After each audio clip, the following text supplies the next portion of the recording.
How to reset forgot password on iPad.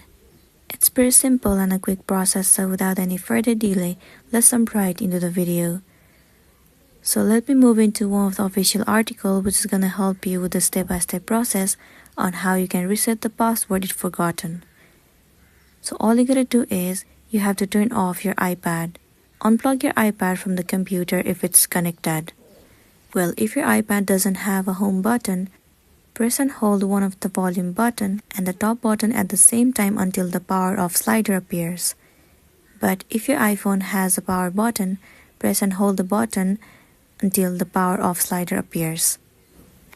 Once done, drag the slider to turn off your iPad, then wait a minute to make sure that it turns off completely.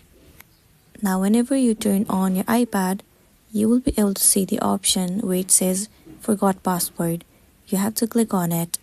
After that, it will lead you to the page where you'll be able to create a new password for your iPad. Enter the new password and for the confirmation, re-enter the password.